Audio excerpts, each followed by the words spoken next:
South India Shopping Mall, The Wedding Mantra, Sarikotta Wedding Collection, South India Shopping Mall. మీరు assistant గా work చేస్తున్నప్పుడు చాలా మంది writers దగ్గర డిఫరెంట్ మైండ్ సెట్స్ ని చూసినప్పుడు మీ ఈగో ఎలా షేప్ చేసుకున్నారు sir? Ego is not a bad thing. No అసలు అటెండ్ మీకు ఇదే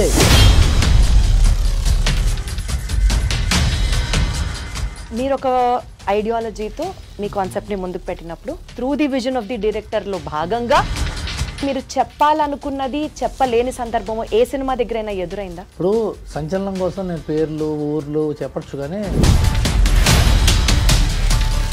మీరు విపరీతమైన హార్డ్షిప్స్ ఫేస్ చేసి అమ్మయ్య ఒక ప్రాజెక్ట్ని గట్టెక్కించేది సూపర్ సక్సెస్ అయిన ఒక ఇన్స్టెన్స్. ఒకటి కాదు, రెండు ఉన్నాయి. ఒకటి నా ఫస్ట్ పిక్చర్ సత్యము, రెండోది పరుగు. రెండింటికి చిత్రమైన సమస్యలు.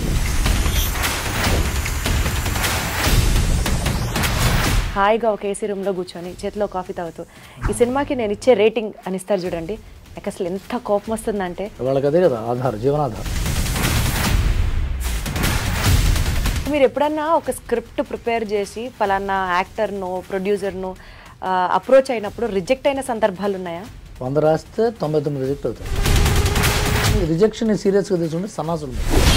ప్రతి రైటర్కి ఒక లైన్ ఉంటుంది రవి గారు, అలా మీ లైన్ ఏంటి? Worship of work is greater than worship of God. ఈ టాక్ షోకి రాసేటప్పుడు మీ ఎక్స్పీరియన్స్ ఏంటి సార్? అన్స్టాపబుల్ మొత్తం.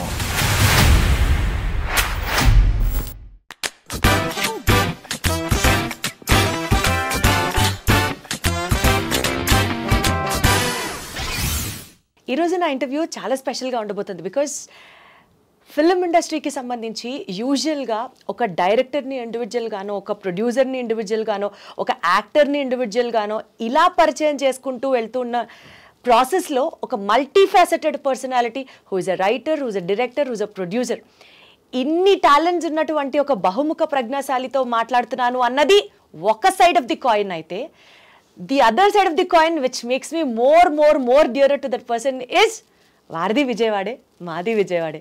సో అక్కడి నుంచి కనెక్ట్ అయినటువంటి ఆ విజయవాడ కనెక్టే మేబీ ఈ ఇంటర్వ్యూని ఇంకా వైబ్రెంట్గా ఎనర్జెటిక్గా చేయడానికి ఇట్ విల్ ఆల్ పంప్ మీ అని అనుకుంటూ I have with me the esteemed celebrity VVS Ravi గారు ఉన్నారు. రవి గారు నమస్తే.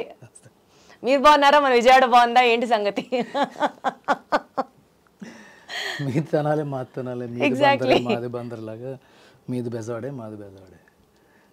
చెప్పండి, మీరు ఎక్కడెక్కడ? గాంధీనగర్ ఐనాక్స్కి చాలా దగ్గరలో ఉంటున్నాం. Correct sir, correct. అందరికీ ఈ రోడ్డే తెలుసు. శైలజ, రాధా, రాజీవరాజు, జయరాము, ఆ రోడ్డు అందరికీ తెలుస్తుంది.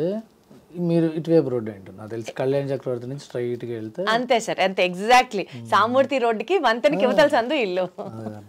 మాది లీలామాలది ఉండేది, ఇప్పుడు లేదు లీలామాల. అవును, ఆ పక్కన. యూజువల్గా విజయవాడ నుంచి వచ్చారు గెస్ట్ అన్నది ఒక స్టార్టింగ్ జరిగిన తర్వాత ఇంకా వేరే క్వశ్చన్లే ఉండవు సార్. ఫస్ట్ అదే ఊరు గురించే మాట్లాడుకుంటాం. యాక్చువల్గా విజయవాడ నుంచి గెస్ట్ రాలా, విజయవాడ నుంచి హోస్ట్ వచ్చారు. నేను ఇక్కడే ఉంటున్నా. మీరు ఇక్కడే ఉంటున్నా. మీ వికీపీడియా ఓపెన్ చేసిన వెంటనే మీరు ఫ్రమ్ విజయవాడ, చదువుకుంది ఎన్ఎస్ఎం పబ్లిక్ స్కూలు, ఇవే ఉంటాయి సార్. అక్కడి నుంచి వస్తుంది ఒక వైబ్రేషన్ లోపల నుంచి. సార్ అసలు టు స్టార్ట్ విత్, అంటే not very nostalgic, but cinema గురించి మీ జర్నీ ఈ రెండు కనెక్ట్ చేసి చూస్తే మీరు చదువుకుంది బేసికల్గా ఇంజనీరింగ్, కానీ సినిమా వైపుగా మీ ప్రయాణం ఎలా సాగింది చెప్పండి. ఈ బయోపిక్ చెప్పాలంటే మళ్ళీ పావుగంట పడుతుంది. ఎందుకంటే ఈ చెప్పి ప్రతి ఇంటర్వ్యూలో, నా ఇంటర్వ్యూ ఓపెన్ చేయగానే ఈ బయోపిక్ అడుగుతారు ఫస్ట్. ఈ బయోపిక్ చెప్పేలో పావుగంట అవుతుంది. పావుగంట ఇది మళ్ళీ మొదలు పెట్టాడు రా బాబు. అంత డీటెయిల్డ్ గా చెప్పొద్దు. Exactly sir. ఇంజనీరింగ్లో నా క్లాస్మేట్ కొరటాల శివ గారు, అతను నేను రూమ్మేట్స్. నాకు అప్పటి నుంచి సినిమా ఇంట్రెస్ట్ ఉండేది. వాళ్ళ మామగారేమో పోసాని కృష్ణమురళి గారు, వాళ్ళ మేనమావ. సో నా ఇంట్రెస్ట్ చూసి తను నన్ను మురళి గారి దగ్గర తీసుకొచ్చి పరిచయం చేశాడు. నేను అప్పట్లో రైటర్స్కి అసిస్టెంట్లుగా ఉండేవాళ్ళు. కొన్నాళ్ళు వర్క్ చేసి అట్లా బ్రేక్ తీసుకోండి. ఆయన దగ్గర 4 ఏళ్ళు పనిచేసి ఆ తర్వాత సత్యం సినిమాతో నాగార్జున గారి ద్వారా ఇంట్రడ్యూస్ అయ్యాను. సార్ యాక్చువల్లీ మీ ఇంటర్వ్యూస్ మీరు చెప్పిన ప్రతి చోట విన్నదాన్నే మీ గురించి బేసికల్గా విజయవాడ మనిషి అన్న తర్వాత కొంత అసెస్ చేసుకోగలిగిన దాన్నే. నా పాయింట్ ఏంటంటే సార్, ఈ పాయింట్ కూడా మీ గురించి విన్నాను. మీకు పాలిటిక్స్ అన్నా లేకపోతే అటువైపు న్యూస్కి సంబంధించి కరెంట్ ట్రెండింగ్ ఇష్యూస్కి సంబంధించి you also have your angle, your opinion. Exactly. ఇవన్నీ ఉన్నప్పుడు సార్ ఒక పర్సనాలిటీ ట్రైట్ చెప్తున్నా నేను, ఒక తెలియని, ఒక డామినెంట్, ఒక ఈగో ఉంటుంది. అది ఈగో అనాలా, యాటిట్యూడ్ అనాలా, ఇట్స్ అ పర్సనాలిటీ ట్రైట్ అనాలా, it differs from person to person and the ideology of the person also.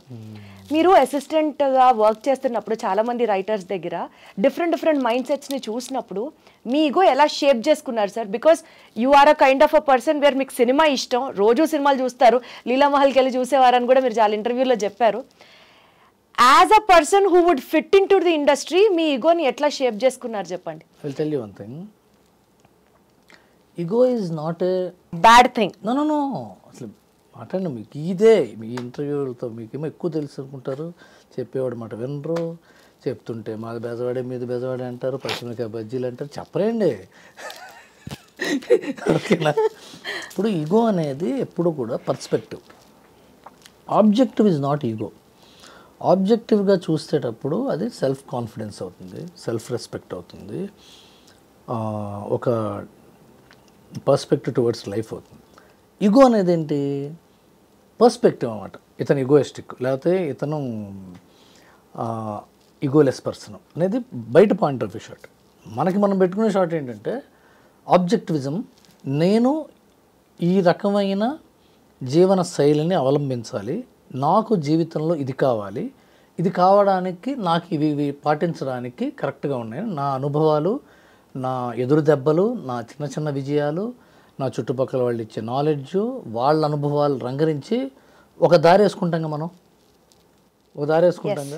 ఈ దారిలోనే వెళ్తా, ఇదే రైటు అని మనం పట్టు కూర్చుంటే అవతల వాడు చెప్పే మాట వాడికి ఇగోరా అని. వాడేంట్రా బాబు, వాడు మాట ఏంటో, వాడికి అంత యాటిట్యూడ్ ఏంటంటే మనకేంటి ఈ దారి క్లారిటీ, ఇంకో దారి మనకు తెలియదు. అటు వెళ్తే ఏమవుతుందో, ఇప్పుడు విజయవాడ నుంచి హైదరాబాద్ రావాలంటే వయా సూర్యాపేట రావాలి, కోదాడ సూర్యాపేట, నందిగామ కోదాడ సూర్యాపేట, ఇంకోటి ఏదో ఊరు, తర్వాత ఆర్ఎఫ్సి, తర్వాత హైదరాబాద్. ఇది ఫిక్స్ కాదండి. మీరు పని చేయండి, మీరు ఖమ్మం వెళ్ళి ఖమ్మం నుంచి వచ్చి మళ్ళీ అదేంటి సూర్యాపేట జాయిన్ అవ్వండి, లేకపోతే గుంటూరు నుంచి నాగార్జున సాగర్ మీద వెళ్ళి అటు వెళ్తే ఇదో ఇది చెప్తాం, మాకు ఇది ఫిక్స్ అని మనం అనుకున్నాం అనుకోండి. పక్కన కూడా మాట ఏంటంటే బాబు అది బాగుంటుందంటే అది ఈగోయిస్టిక్ ఫెలో అనొచ్చు. లేకపోతే మన ఆబ్జెక్టివిజం అంటే నా ఇంట్రెస్ట్, నాకు ఏది కావాలో అది నా ఇంట్రెస్ట్ కోసం నేను పెట్టుకున్న రూల్స్, నేను పెట్టుకున్న నిబంధనలు దాటకపోగా మీతో నాకు పని ఉంటే మిమ్మల్ని కూడా నేను ఇన్ఫ్లుయెన్స్ చేసేవో, లేకపోతే మీ పద్ధతులు నాకు నచ్చలేదని ఖరాఖండిగా చెప్తేనో ఈగో అంటారు. And egoism is a great philosophy.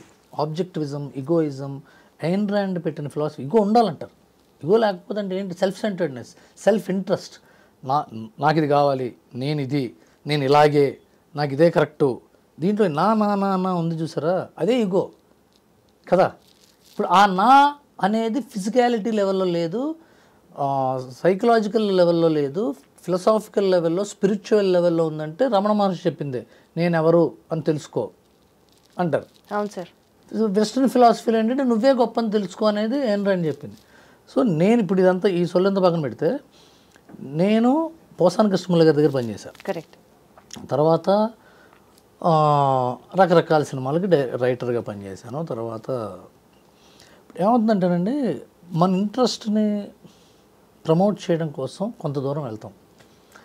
But cinema is a collective work. When a collective work is nurtured or when a collective work is built, for any collective work there needs to be a leader. That leader is a director. In many cases it's a director.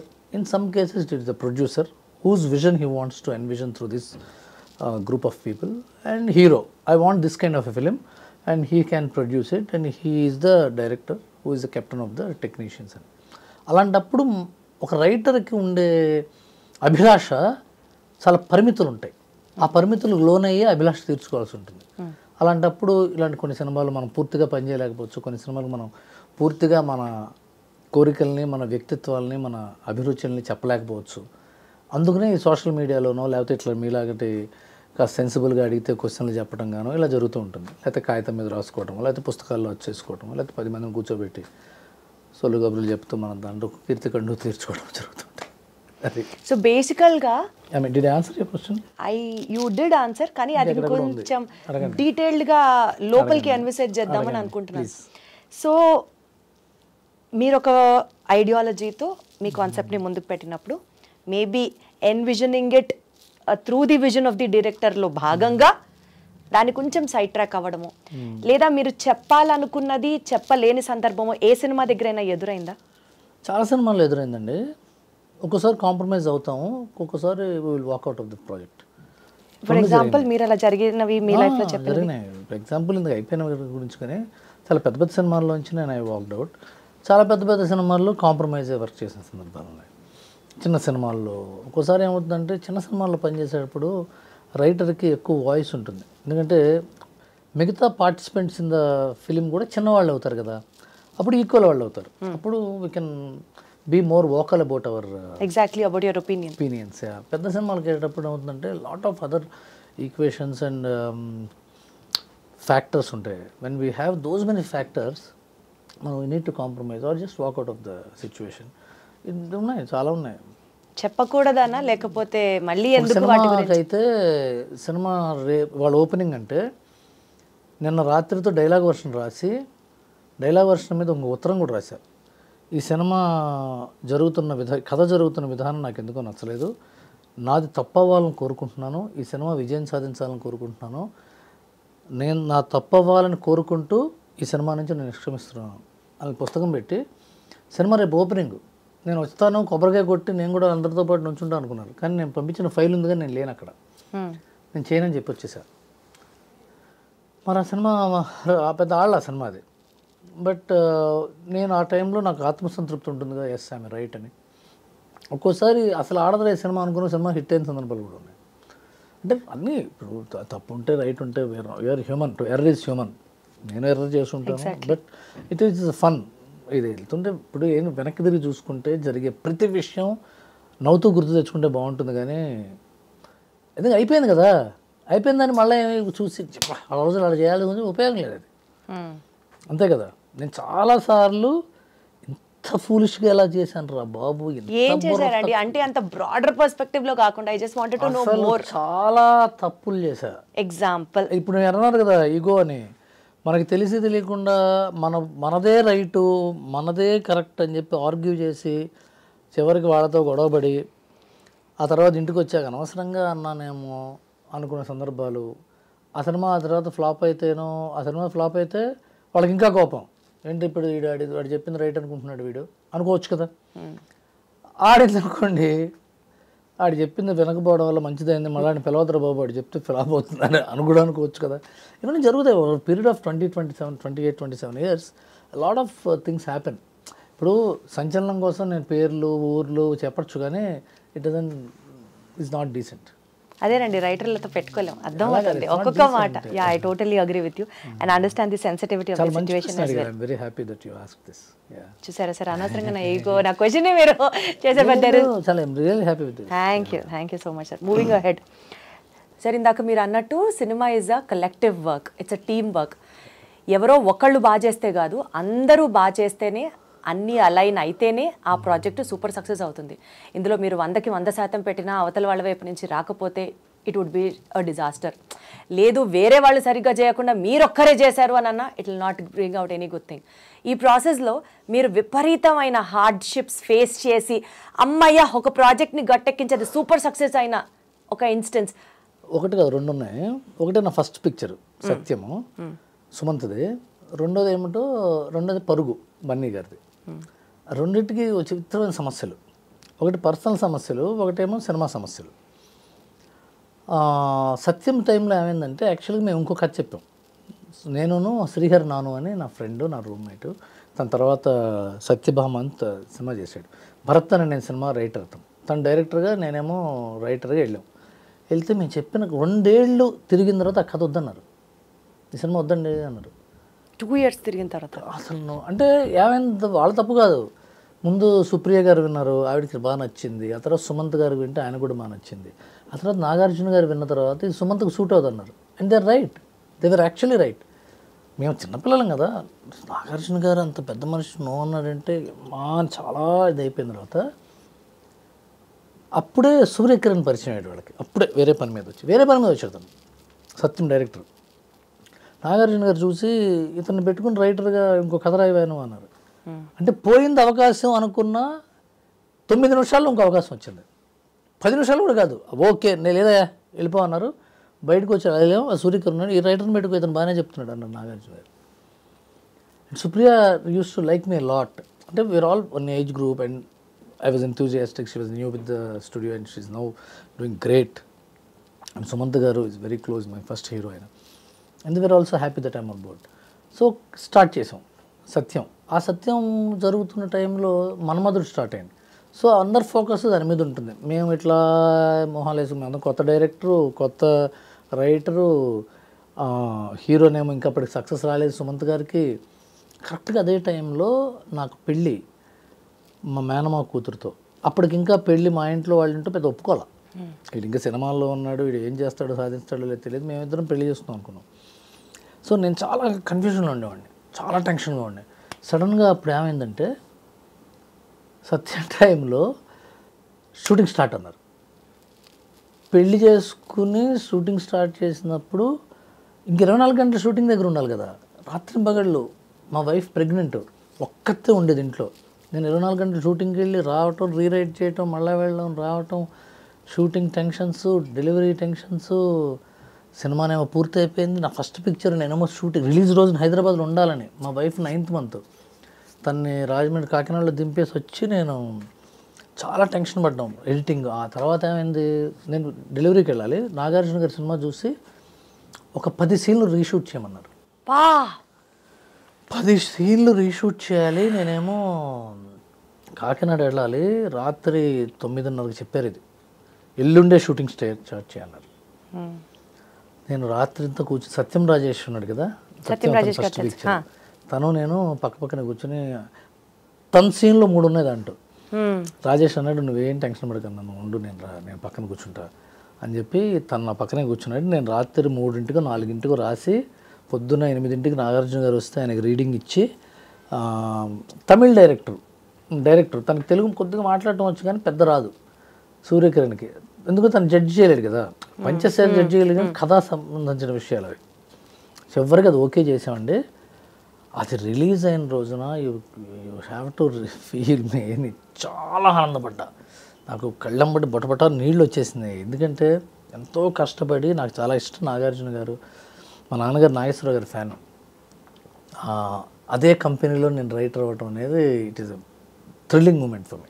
తర్వాత ఇది personal story, ఎవడో పట్టింది కాదు కదా, personal story.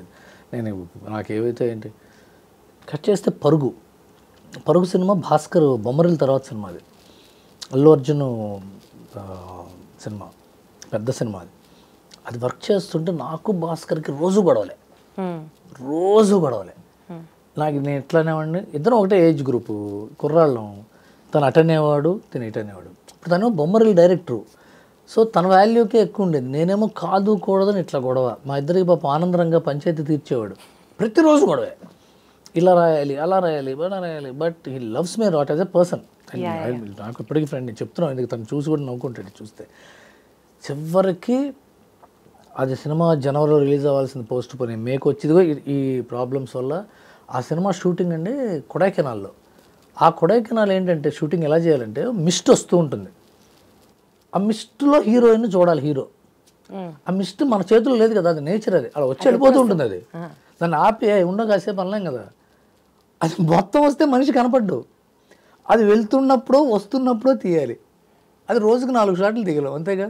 అంటే వేరే పనులు చేసుకుంటే వాళ్ళు మిస్ట్ వచ్చిందని తీసేవాడు.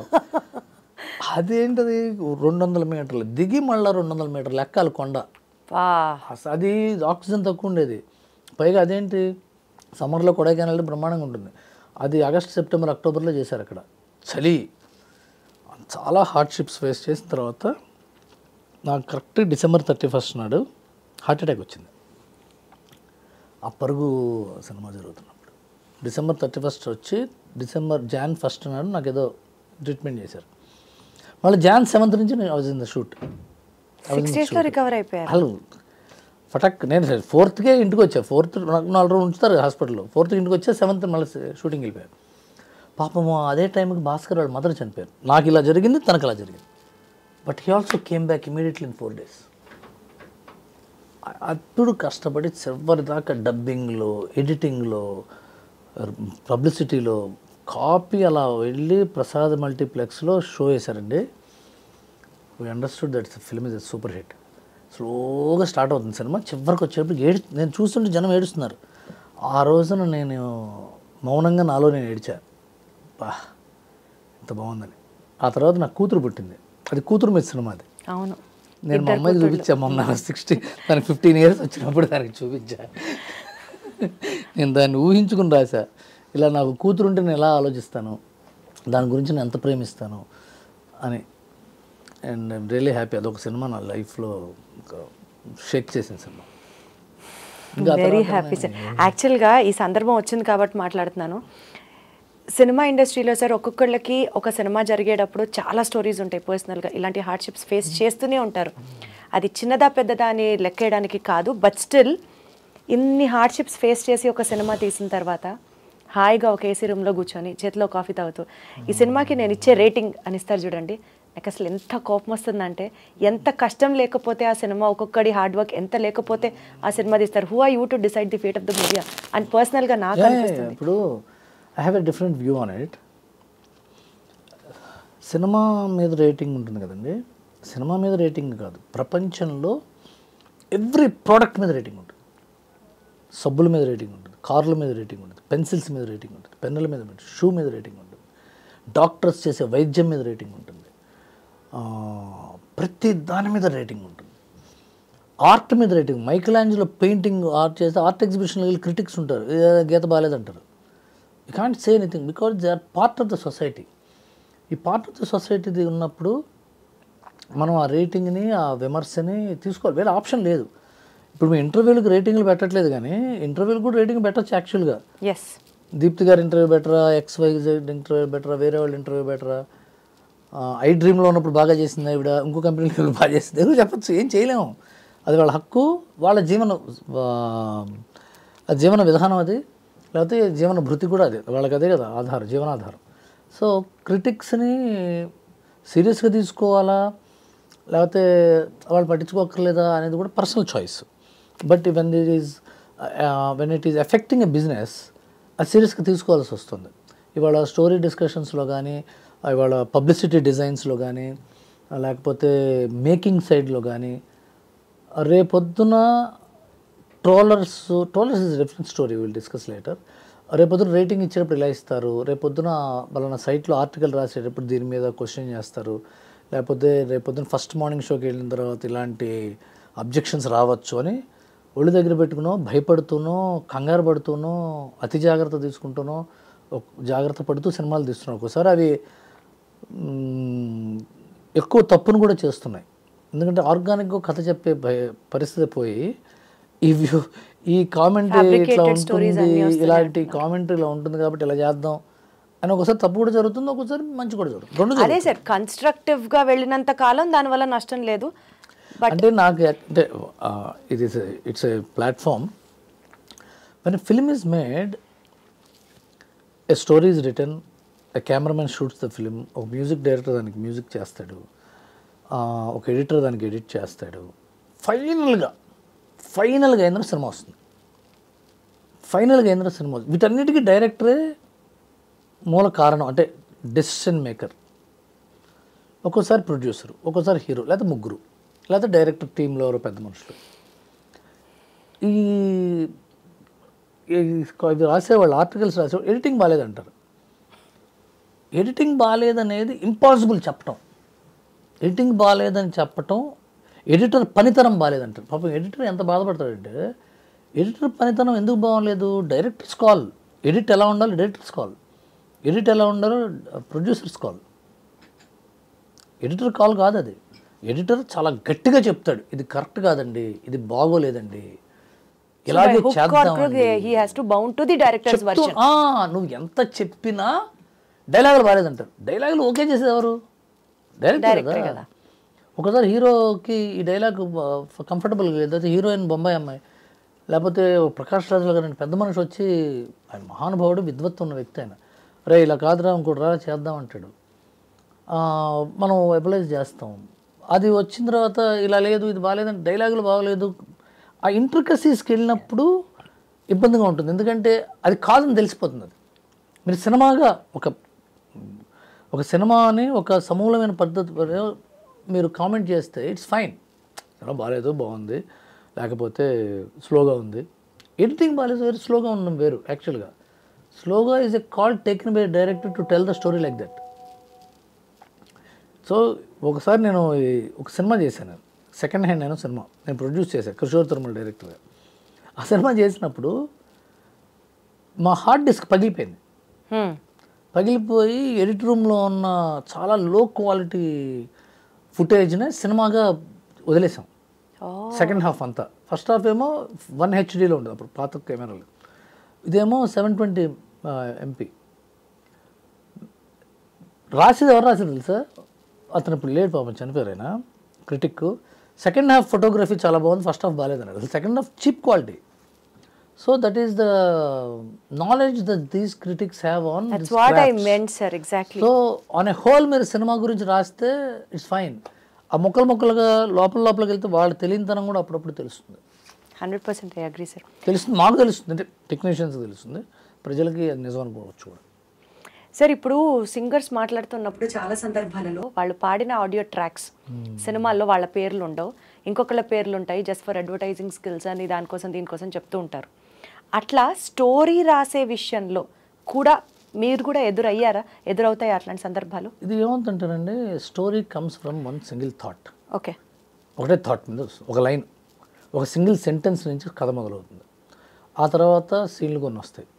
ఆ తర్వాత ఏమవుతుందంటే ఇంకో వేరే రైటర్లు వస్తారు, వేరే డైరెక్టర్ టీం ఏదో వస్తుంది, రైటర్స్ టీం వస్తుంది, లేకపోతే హీరో కొన్ని సలహాలు ఇస్తూ ఉంటారు, ప్రొడ్యూసర్స్ కొన్ని సలహాలు ఇస్తూ ఉంటారు. ఆ కథ ఈ సింగిల్ థాట్ ఫైనల్గా ఉండకపోవచ్చు, వేరే ఏదో పుట్టచ్చు. సో కథ అని ఒకళ్ళ పేరు వేసిన కానీ మొత్తం ఆయన పుస్తకం తీసుకొచ్చి ఇవ్వడు. ఒక ఐడియా నుంచి అంతా డిస్కస్ చేసి ఒక సబ్స్టాన్షియల్ షేప్కి వస్తుంది.